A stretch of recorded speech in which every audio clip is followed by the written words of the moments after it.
was going to shock the world. I was disappointed when that's what he did with it.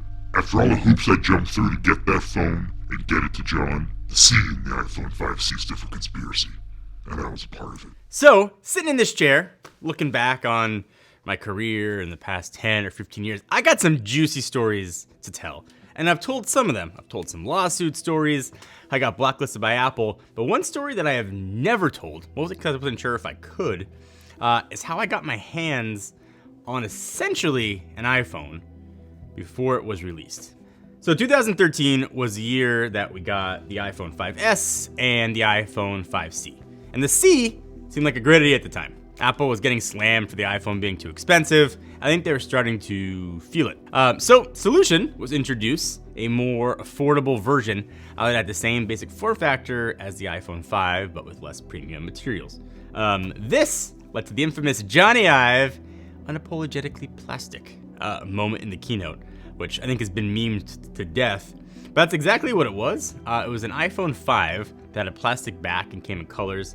Cost $99 on contract compared to the staggering $199 of the iPhone 5S on contract, obviously. So if I can sort of set at least my stage, 2013, YouTube was really a small portion of what I was doing.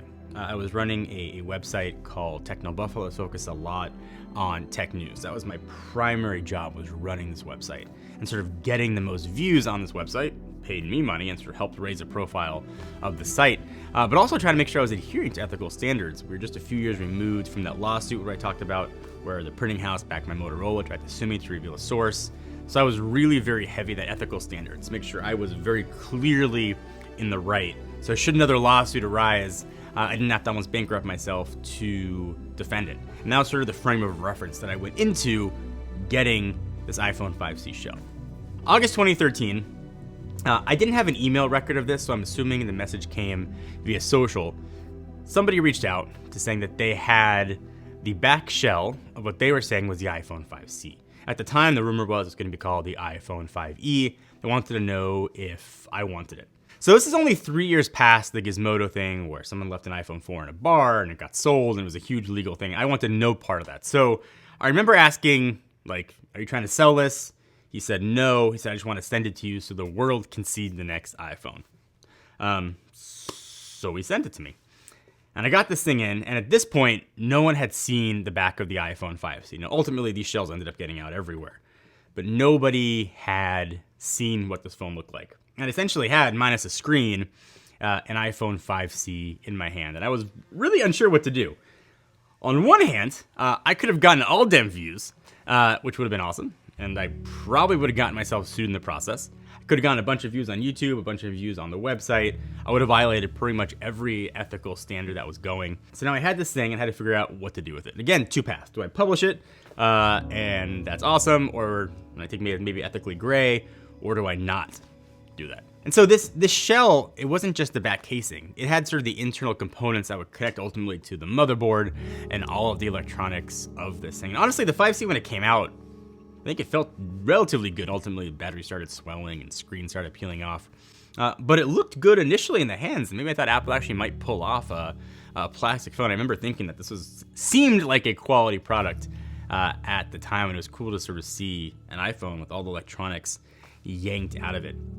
You know, we usually get dummy phones that come in that are based on sort of CAD designs, but never an actual real part. And I think this thing came from some Apple factory along the production line. You know, wherever it came from, I don't know.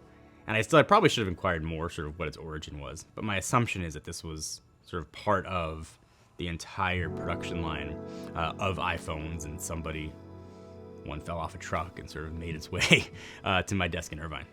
I didn't have really any relationship with Apple in 2013, but honestly, I figured like this is probably a pretty good chance to maybe get that relationship going, to build a better foundation with Apple. So I had a friend who had a pretty good relationship with Apple corporate, was very high up, the fact that he knew how to get a hold of Tim Cook himself. So I sent him this email. So I had a bit of a strange week. I received an email from a source asking if they were interested in the back casing for what was called the upcoming iPhone 5C. You know, as much as I love surprises that come along with the Apple keynote, I also feel I have a journalistic obligation to get this off the streets. I'm still disgusted by what happened. with Gizmodo a few years back.